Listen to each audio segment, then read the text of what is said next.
I shouldn't have gone ahead with the plan. Debbie shook her head. She really wished she had talked to her best friend instead of just doing what her mother asked. You should have called me, Vera stated.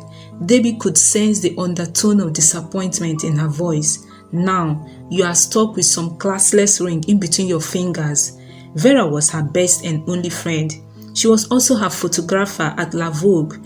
She was not in the country for some time and had just flown in all the way from Vegas. All Debbie had to do to summon her was take a photo shot of her hand and forwarded it to her, and Vera came in the next day.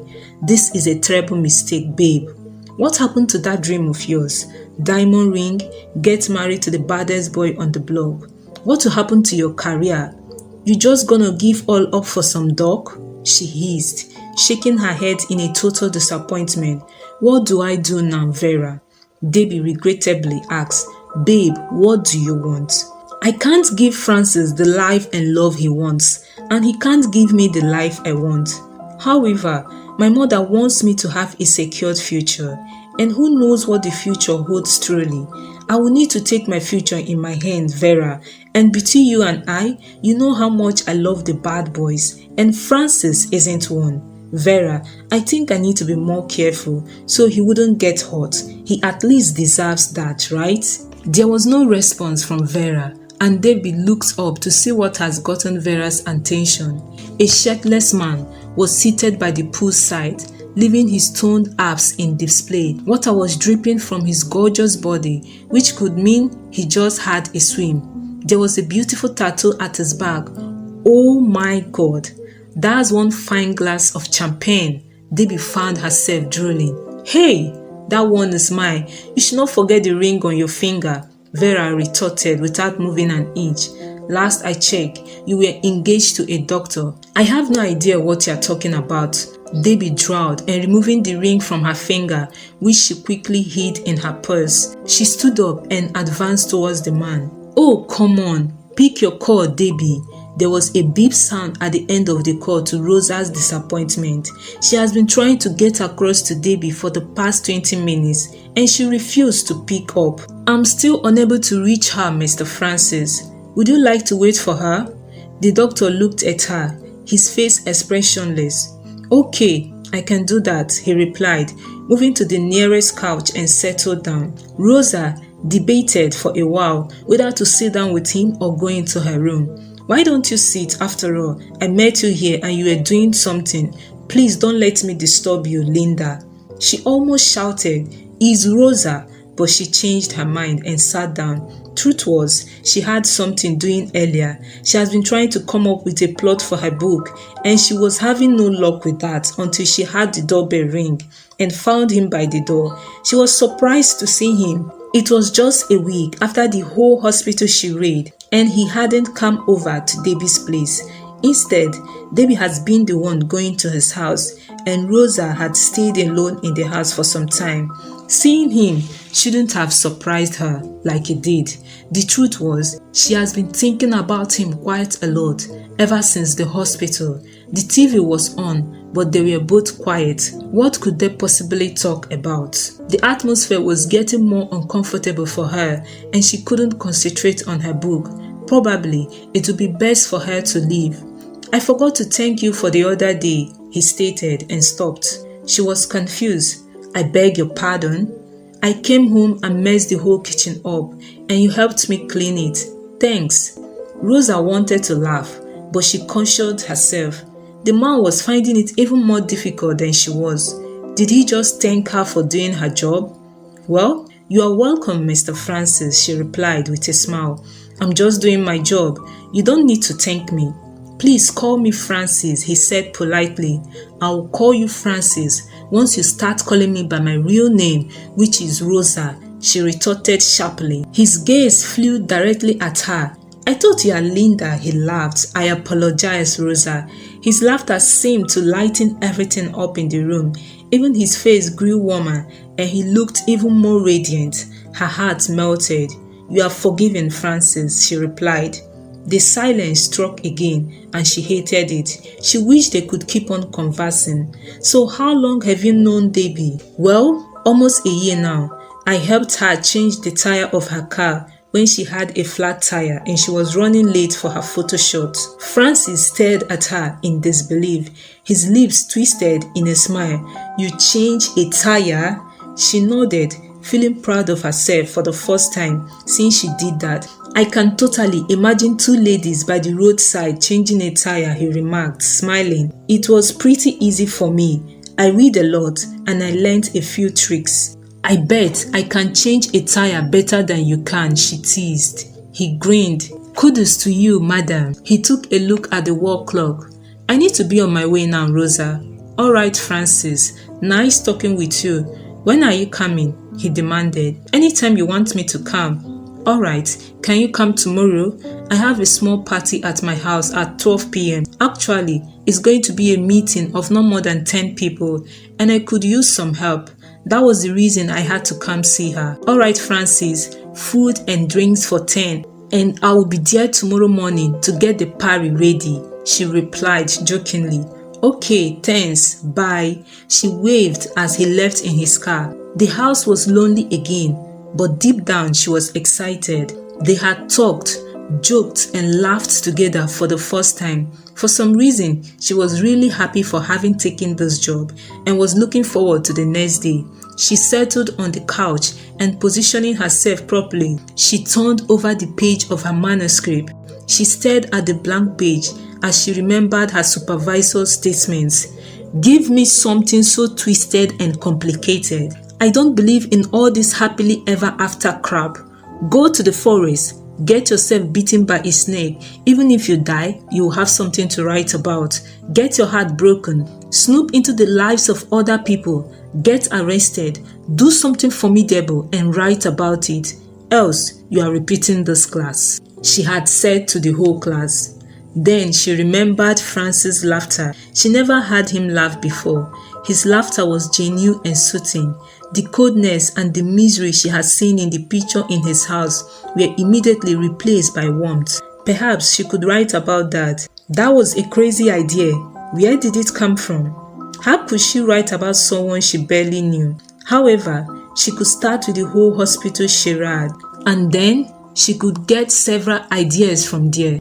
Tomorrow was her class and she could not afford to go empty-handed. She had to start from somewhere. She took her pen and began to write. "Thanks for coming, Mr. John. I really appreciate." "You are welcome. We are really excited we finally found you. You have no idea how long it has taken us, Mr. Francis. Your father will be so excited. You have saved us all our jobs," Mr. John replied. Francis nodded. "I will certainly notify you. I just need some time to digest this. Not every day someone hears his father, whom he thought was long dead, is still alive." Mr. John laughed. "I understand your point. Take as much time as you need. Just please make it snappy." He winked at him. "Oh, by the way, the food and drinks? All delicious." Francis smiled as Mr. John closed the door behind him, and then he exhaled loud. Those people that just left were from his father. His father? Ever since he knew his aunt was just his aunt and nothing more, he had stopped asking questions about his father. As far as he was concerned, his father had no knowledge of his existence, especially since his father's parents were against the marriage between his mother and his father, just as Aunt Rita had said. "Your mother, Rosa, my twin sister, was so naive when it came to love. Your father's family were extremely rich and they had come to our town then to buy some land properties. The two met, fell in love, had sex, and that one time produced you. I was a party girl, so I was usually not around. I only knew about you from the letters she wrote to me. I was far away, but I got her letters. I told her to seek your father since he had already gone before she realized she was with a child. Later, after some months, she lamented how rich people could be so cruel. I assumed she went and wasn't given any audience. She wrote about regretting the whole thing. Seems your father was already betrothed to a woman. I am not really clear about that. She was sick and her writing was incoherent. By the time I got home, she was extremely sick. She died a week after giving birth to you and naming you Francis Jr. Your father was Francis. That's all I know. I don't even know his surname. So, if his father was betrothed and had no knowledge of his existence, how did he have the knowledge of his existence now? Francis Nicholas is his father, the one and only Francis Nicholas. Out of the richest people in the country, he usually comes third or fourth. How could he be his father? Why does he want to meet with him now after all these years? Hey Francis, are you okay? Rosa interrupted his thoughts. She was packing the used plates and pouring the leftover into the dustbin. I am fine, Rosa. Thank you. Rosa, you have outdone yourself. You really impressed me and I'm pleased. How did you pull it off? The cake, the wine, the chicken was fabulous. I do hope it still remains in the house, he demanded curiously. She smiled so brightly. Wow, her smile was really incredible. Yes, I may have mistakenly left some, she teased, wiping the stains off the table. And let's just say we don't have everything in the house. You are owing me some bucks. She grinned widely, somehow making those beautiful eyes shine. He looked away. The smile was beginning to have an effect on him, which he really couldn't explain. He took out his credit card and handed it to her. Here, take the amount I owe you alongside your salary and the amount you think is okay to get you a new phone. She looked stunned, staring at the card and back to him. She whimpered and flung herself to him. Luckily, he was strong and steady enough to prevent them both from falling. It caught him by surprise as she embraced him. Her arms were stuck around him, her hair close to his nose. She loosened her locks already. He caught the smell of vanilla, cocoa and milk just from her hair. She pulled away, blushing, as she realized what she just did. Thank you, Francis, she said almost in a whisper as she collected the card while avoiding his gaze. He was behaving like some Santa Claus when he needed to be saving for his trip. He, however, seemed satisfied in some way. Making her happy just woken something in him. He had spent so many times brooding and feeling sad about the slot of a fiancé. He couldn't remember the last time he felt so satisfied and joyous. Even the news about his father hadn't made him happy. Seeing her happy was making him see things in a better way now. What's up with the last man? Did he get bitten by the food or something? The way he was walking, I wish I saw his face so I could recognize him when next I see him. She broke the silence as she hunched her back and was walking as if she was stepping on needles. He remembered John had walked like that. Not on purpose though, he didn't find it funny then, but now he was reeking with laughter. You are crazy, you know that, Rosa. She smiled and continued with her walk. He studied her. The girl was really something. One time, she would be shy. The next, she was funny and lively. Are you always like this, Rosa? She looked up. How? He shrugged. One time you are shy, the next you are playful. She smiled again. It made her seem timid a little and prettier too. He liked it. I am lively when I choose to be. Would you prefer me not being lively? No, I like you the way you are. That must have sounded somehow. He felt somehow, and the way she colored just now made him realize it had come out wrongly. He could apologize, but it may affect the beautiful smile on her lips, and he really didn't want that. They stared at each other for what seemed to be like eternity, but probably it was just 2 seconds. Hello everyone. Oh my God, did I miss a party? He sighed, and he had Rosa sigh too. Debbie walked towards him with a pleading expression on her face. Baby, I'm really sorry for going off without telling you anything. I swear it was an emergency and I lost track of time. I left my phone and... Francis stared at her curiously as she continued her idle and excessive talk. Then he glanced at his wristwatch. He has other things to do than to be listening to all this. He remembered he just got to know his father was alive and he still had to plan his travel. He really wished his aunt was alive to hear this, Dealing with his fiancée wasn't his issue now. He seemed unperturbed anymore. Surprisingly, he wasn't even a bit angry. He needed to talk to someone. Angela should be off today and he needed to go see her. Without saying anything, he turned and walked towards the flight of stairs. Debbie was surprised at the way he made no response and only stood her up and went to his room. Well, this was easier than she had even expected. The fun she had throughout last night had gotten her so exhausted, and she absolutely had no time for drama right now. She turned around. Rosa was still cleaning. "Sup, Rosa? Did I miss anything? Why didn't you give him an excuse or something for me? Must I tell you everything you need to do?" Rosa stood up. "You didn't pick up your calls, Debbie, or his. You could have told me. Next time, Rosa, use your initiatives," Debbie interrupted, lowering her voice. "You should know how things work around here. I got you this job so you can cover for me, not make me look stupid for hiring you. You work for me, do your job. You are not only here to clean and dust. You make excuses for me when need be, especially with Francis." Rosa nodded slightly as she packed the dirt away. Debbie took the phone out of her bag and quickly typed a message to Vera. Just then, Francis climbed down the stairs. She giggled and strode towards him. "Hey babe, I hope you're no more angry with me." "I am not angry with you, Debbie. Besides, I'm going to work now. We will see when I come back," he replied and walked out of the house. "Well, that worked out just fine," she said to herself as she walked to the piece of cake in a plate on the table.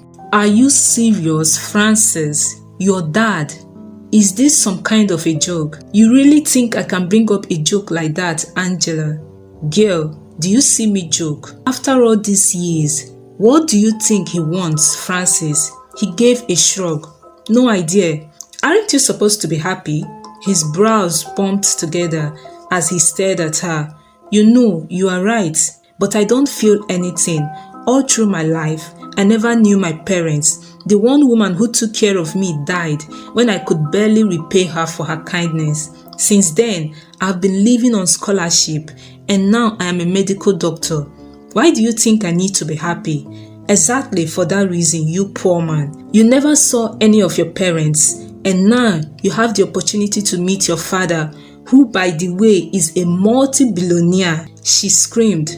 "I am freaking out, dude. I can totally freak out for the both of us." He waved his hands. "Oh, please, carry on."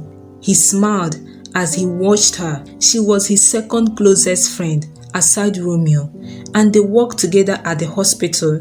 She worried too much for him. She and Debbie never got along. She called Debbie a slut the first time they met. It was really a funny scene. "This could bring greater things to you, Francis. I could feel it."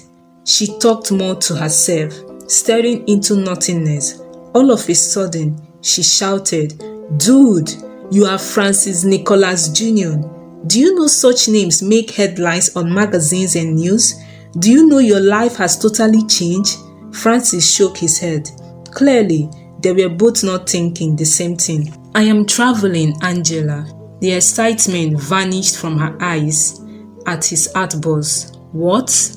"I am going to Haiti. You know that has been on my mind for a while.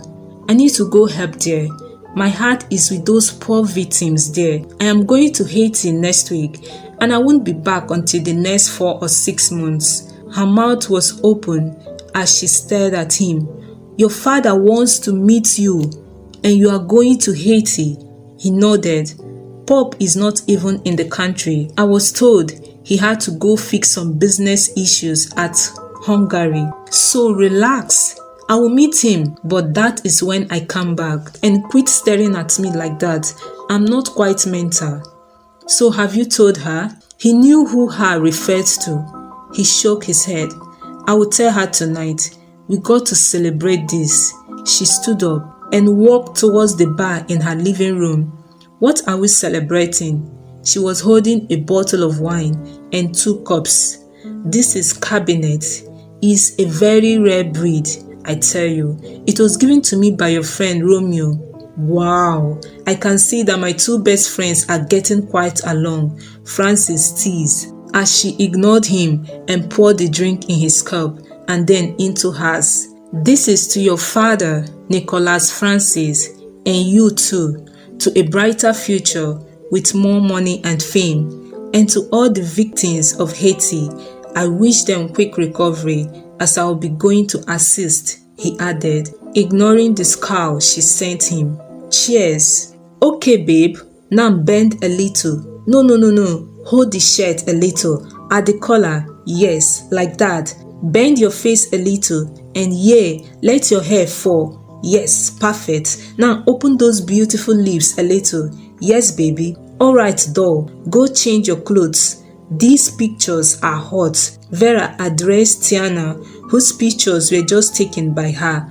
Alright, Vera, thanks, Tiana replied. Debbie watched as Vera adjusted some things on the camera before advancing towards her. Sup, babe? I'm cool, she replied. What did you want to talk about? Patience, my friend, Vera replied. As she took hold of her bag, she opened it and brought out a magazine. What is that, V? She asked curiously. Vera made no reply, but positioned the magazine well for her to read what was written. Debbie's eyes scanned through the headline, Popular Model Hooks Business Mogul in Atlanta, Georgia. Beneath the headline was a picture of a man dressed in a suit, which could only spell expensive. He stood hand in hand with a lady whose white gown was no doubt cultured. The muscles on Debbie's face tightening as she recognized the face of the lady. Coco, she whispered. Yes, my dear, that is Coco, and that girl is in money now. Coco had always been Debbie's rival, right from Uniland. They had both wanted to be the campus queen. This lady went to the point of sleeping with half the judges, so the story said. She had, however, lost to Debbie by 2 marks. As if this was not enough, she slept with Ruben, Debbie's manager then, so he could work against Debbie. But Debbie had been too clever for them. Ruben's roommate happens to be Pippi, who was still in a relationship with her then. Ruben told Pippi, who later told her. Oh my God, that is Coco. Yes, baby, Vera responded. That is Coco, turned Coco Lori, since she married Drac Lori. Her life had changed. She got a private jet now, and she is the social manager of Dra's Resources. Drac Lori, Debbie scoffed. Sounds more like Dracula. Vera stared at her. It's okay to be jealous, sweetheart, but this is no joke. You can Google it up right now. The wedding was last month, and I just came across the info. The point I'm trying to make, baby girl, is that this season is for the taking. You don't wait to be handed anymore. Can you believe Coco could meet someone like that? I heard from someone who knew Coco that she took all her life savings to get a first-class seat with this man just when she got to know that he was not going to travel in his private jet. She pulled all strings to make sure she got her ticket for the same seat, the same flight, traveling to the same city, even though she had nothing to go do there. The man was her agenda, and fortunately for her, she got to Dubai and lodged in the same room with the man. I don't really care to know how she did that or what transpired between them in the plane, but she got this man and she put everything into it. It was a do or die, and she won. Now, she is fittingly rich. I can picture what she did, Debbie smirked. I am pretty sure she slept with everyone to get to the man, including the guards and the watchdogs. Vera stared at her. You are very nasty, but she's going to be a widow soon. The man looks 80 for God's sake, Debbie put in. That the man is a widower is even a bonus, Debbie. There is no way the man will be alive in 20 years' time. And once he dies, the will comes out. Coco is rich for life. Debbie thought for a while, wondering why Vera was telling her all this. She was getting jealous already.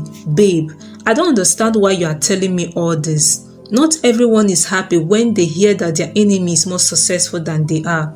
Vera threw her head back and laughed. Babe, this isn't about you. Well, I know she is your enemy, but girl, she's definitely my role model, Vera said proudly. What does that mean? Debbie asked. Just a minute, Vera replied as she brought out another magazine and showed her. This time, it was a crowd. She could hardly pick a face. There was a man in the crowd though, trying to prevent his face from the camera. His hand was covering his face, but what captured Debbie's interest was his wrist. Oh my God, that watch, that wristwatch, she whispered. Yes, my dear, that is Patek Philippe Platinum World's Time wristwatch. The last time I checked, it worth $4 million, and it was believed that only one was made. The watch is said to wind itself, and you can find the time anywhere in the world on it. Debbie gasps. Who is he? That, my dear, is Francis Nicholas, and that is my next agenda. Francis Nicholas. Where have I heard the name before? Debbie thought for a while. Let me help you, Vera interrupted. You could have had it in Forbes magazine of the top 100 richest men in the world, or perhaps the Franike sugar. So this is the famous Franike. Vera nodded. Yes, that's my man. Debbie stared at Vera. She was really going mental. Your man, Vera. You better wake up from your dream. If Coco could have that man, I have better chances than she does. I mean, look at her. She isn't even as pretty as I am. By the way, Franike is a widower and he has no children. He seems to be living a lonely life, and Vera is here to spice it up. How in the world are you going to do that, Vera? Vera grinned at her. I have been working so hard on my assignment. He is coming to the country to take care of some personal business. The man is too discreet and highly unpredictable, but I got to know that his parents were Nigerians and he's coming home to settle down in his parents' land. You should see the mansion that he is currently building here in FCT. So he's coming here? Debbie asked, already drooling. Yes. The president is organizing a welcome home party for him. More than 50 years in a white man's land. He really needs it. So you plan to seduce him at his party? Debbie asked, sounding a little confused. Vera stared at her and shook her head. No, idiot. I am going to make myself one of the photographers of the occasion. Trust me, he is going to be in my camera. She gave a cocky wink, which made Debbie scoff. But he is old, Debbie said. 75 is not really old. Let's just say, like we have young adults, he is a young oldie, but he is shut up, Debbie. Age is just a number. Besides, what is your business anyway? You're not trying to trick me into giving up, are you? Vera asked, looking at her friend suspiciously. No, for God's sake, Debbie replied. Better, because you already have a doctor, and in a few years' time, I can picture you two having 2 boring children while you stay at home, cooking and waiting for them to come home. She ended the statement with a laughter, and Debbie was pissed off. Yet, she remained expressionless. Where is your doctor anyways? He went to Haiti. Oh, he's finally gone. When will he be back? In a couple of months. He didn't really give me a specific date. Lucky you. Enough time to have fun, I guess. Vera picked her bag. Excuse me for a minute. Need to hit the ladies. Debbie watched as her friend went down the passage and went out of sight. She quickly dialed a number and held the phone to her ear. Hello, it's me. Stop whatever you are doing right now and Google up everything about Franike, especially about his coming to Nigeria. Yes, shut up and do what I ask you, Rosa. Then she clicked the end call button as she spotted Vera.